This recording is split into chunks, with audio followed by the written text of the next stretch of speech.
দীর্ঘ এক যুগেরও বেশি সময়ের আইনি লড়াইয়ের সফল অবসান হলো।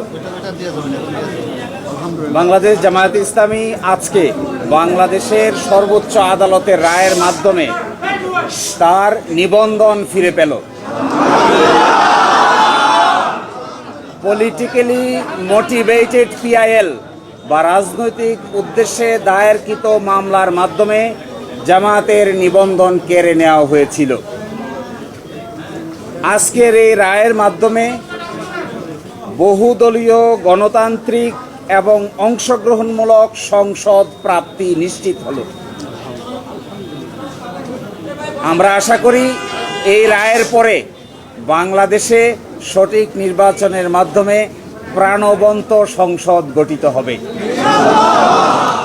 জাতি, ধর্ম, বর্ণ, শ্রেণী নির্বিশেষে সকলেই তাদের ইচ্ছা অনুযায়ী ভোটাধিকার প্রয়োগ করে জামায়াতে ইসলামীর নেতৃবৃন্দকে বেছে নেবেন, এটা আমরা প্রত্যাশা করি। এবং আমরা এটাও প্রত্যাশা করি বাংলাদেশের আগামী সংসদে ইন্টারেস্টিং এবং কনস্ট্রাকটিভ বিতর্ক হবে, যার মাধ্যমে ডেমোক্রেসি একটি স্থায়ী রূপ লাভ করবে। আজকে মাননীয় আপিল বিভাগ হাইকোর্টের যে রায় ছিলেন এই রায়কে বাতিল ঘোষণা করেছেন এবং ইলেকশন কমিশনকে নির্দেশনা দিয়েছেন বাংলাদেশ জামায়াতে ইসলামীর রেজিস্ট্রেশন এবং অন্য যে সকল ইস্যু ইলেকশন কমিশনের সামনে আছে বা আসবে সেগুলো যেন দ্রুতই নিষ্পত্তি করেন।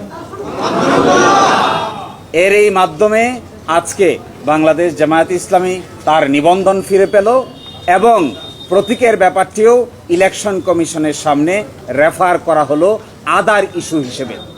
এই জন্য আমরা মামলার শর্ট অর্ডার চেয়েছি। আমরা আশা করি আগামীকালকের মধ্যেই মামলার সংক্ষিপ্ত আদেশ আমরা হাতে পাবো। এই সংক্ষিপ্ত আদেশ আমরা ইলেকশন কমিশনের কাছে অ্যাপ্রোচ করব। বাকিটা ইলেকশন কমিশন আইন অনুযায়ী অতি দ্রুত জামাতের নিবন্ধন এবং জামাতের প্রতীক বুঝিয়ে দিবেন, এটা আমরা প্রত্যাশা করি। যে আজকে যে ডাইরেকশন দিয়েছেন আপিল বিভাগ, সেই ডাইরেকশনে বলেছেন জামাতের রেজিস্ট্রেশন এবং অন্য কোনো ইস্যু যদি ইলেকশন কমিশনের সামনে থাকে তাহলে যেন ইলেকশন কমিশন এটা ডিসপোজ করে।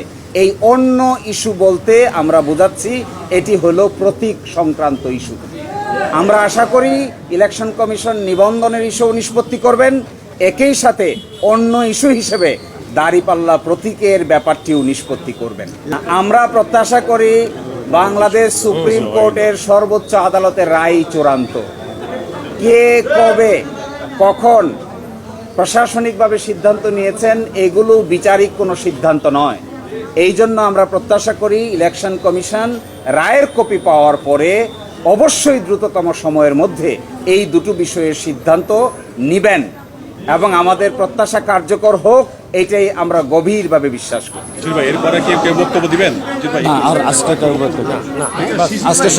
পিটিশনের বাইরে আরেকটা পিটিশন অ্যালাউ করেছেন, সেটা বলবেন?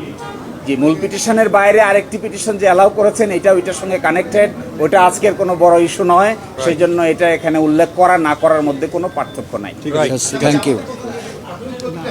না, এটা জামায়াত ইসলামের পক্ষ থেকে বিবৃতি দেওয়া হবে সময় মতো। আপাতত এখানে কেউ অ্যাড্রেস করছেন না।